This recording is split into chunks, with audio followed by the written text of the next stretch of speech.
Rancangan intervensi post-traumatic stress disorder pada anak korban KDRT.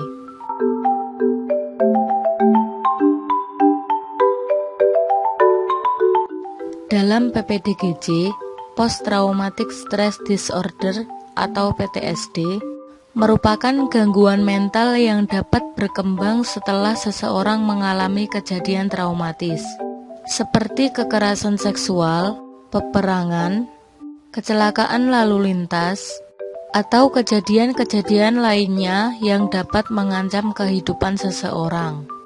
PTSD semakin dikenal sebagai gangguan kesehatan mental karena beban sosial yang sangat besar, namun juga termasuk sebagai gangguan kecemasan. Secara khusus, PTSD dapat dikonseptualisasikan sebagai gangguan rasa takut dan disregulasi stres. Berikut merupakan deskripsi singkat kasus.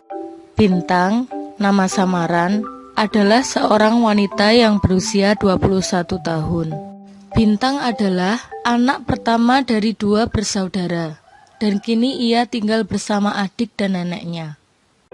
Bintang memang seorang wanita, tapi tidak seperti wanita pada umumnya. Bintang berpenampilan layaknya laki-laki, mulai dari potongan rambut, pakaian, bahasa tubuh, dan bahkan dia menjalin hubungan asmara dengan sesama jenis atau perempuan. Terdapat suatu alasan yang menyebabkan Bintang mengubah penampilannya menjadi seorang laki-laki, yaitu ketika setelah orang tuanya bercerai.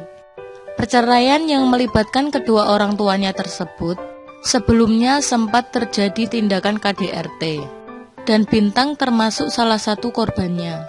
KDRT tersebut berakibat pada kondisi mentalnya, yaitu trauma pada sosok laki-laki atau ayahnya. Bintang sangat membenci ayahnya pada waktu itu, karena Bintang mengetahui dengan mata kepalanya sendiri, ayahnya memukuli ibunya sampai jatuh, sebelum akhirnya memutuskan untuk bercerai. Setelah kejadian itu, Bintang menjadi pribadi yang dan menarik diri dari kehidupan sosial, dan Bintang menjadi pribadi yang sangat sensitif dan pendendam. Rancangan intervensi dalam kasus ini menggunakan teori Cognitive Behavior Therapy atau CBT. Cognitive Behavior Therapy atau CBT dikatakan sebagai salah satu metode pengobatan psikoterapi yang paling efektif dalam menangani kasus PTSD. CBT merupakan psikoterapi yang menggabungkan antara terapi perilaku dan terapi kognitif yang didasarkan pada asumsi bahwa perilaku manusia secara bersamaan dipengaruhi oleh pemikiran, perasaan, proses fisiologis, serta konsekuensinya pada perilaku. Pemberian CBT dapat membuat responden meningkatkan toleransinya dalam menghadapi peristiwa trauma, memiliki strategi pemecahan masalah yang lebih efektif jika kedepannya mengalami permasalahan yang sama. CBT bertujuan untuk memutus hubungan negatif yang tercipta antara pikiran dan perilaku. Maka cara berpikir dan berperilaku responden tidak mengarah lagi ke hal yang maladaptif. Selain itu, dalam CBT, seseorang menentukan bagaimana individu mengambil keputusan dan memandang dunianya sendiri. Berikut tabel rancangan intervensi kasus PTSD. Tahap pertama, yaitu perkenalan. Perkenalan mempunyai tujuan yaitu membangun rapport antara terapis dan klien. Rencana kegiatan, berkunjung ke rumah klien, berkenalan dengan klien, menyampaikan maksud kedatangan terapis atau peneliti. Hasil yang diharapkan dari perkenalan yaitu terjalin kedekatan antara klien dengan terapis. Klien merasa nyaman dengan terapis. Tahap kedua yaitu observasi. Observasi bertujuan untuk mengetahui perilaku apa yang perlu diubah, diperbaiki, dan diluruskan. Rencana kegiatannya yaitu mengamati perilaku dan kegiatan klien. Hasil yang diharapkan yaitu terapis mengetahui perilaku ataupun semua yang berhubungan dengan klien untuk diperbaiki atau dimodifikasi.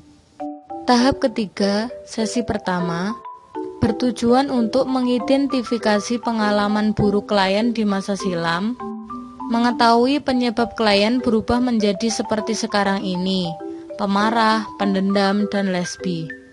Rencana kegiatannya yaitu mewawancarai klien tentang pengalaman buruk dan tentang keadaan diri serta mentalnya. Hasil yang diharapkan adalah klien terbuka dan apa adanya terhadap terapis. Tahap keempat, yaitu sesi 2 sampai sesi 3, memiliki tujuan untuk pemahaman dasar tentang perubahan klien oleh terapis kepada klien, mengenai emosional maupun tingkah lakunya. Rencana kegiatannya yaitu presentasi atau menjelaskan kepada klien tentang semua perubahan yang ada pada diri klien menurut psikologi. Diskusi kasus bersama klien. Hasil yang diharapkan yaitu klien mampu menyadari perubahan apa saja yang terjadi pada dirinya setelah kejadian buruk di masa silamnya. Klien mampu menyadari bahwa ketika itu ia mengalami trauma dan berdampak pada dirinya sampai sekarang ini. Tahap 6 sesi 6 memiliki tujuan untuk mengidentifikasi diri saat marah dan dendam.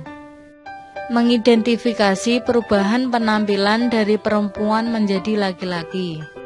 Rencana kegiatan yang dilakukan yaitu diskusi kasus, latihan individual.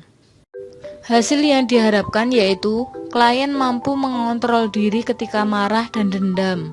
Klien mampu kembali menjadi perempuan, baik dari segi penampilan maupun hasratnya. Tahap 7 Sesi 7 memiliki tujuan untuk mengontrol emosi marah dan dendam. Rencana kegiatannya yaitu diskusi kasus dan latihan individual. Hasil yang diharapkan dari tahap 7 yaitu klien mampu meredam emosinya dengan cara memaafkan pengalaman buruk di masa silamnya. Tahap 8, sesi 8 atau yang terakhir yaitu bertujuan untuk penyelesaian kasus dan penutupan. Mengenai rencana kegiatannya yaitu diskusi kasus dan perpisahan. Hasil yang diharapkannya yaitu klien mampu kembali seperti semula, baik dari segi psikologisnya maupun perilaku atau tampilannya. Klien tetap menjaga hubungan yang baik dengan terapis sampai kapanpun.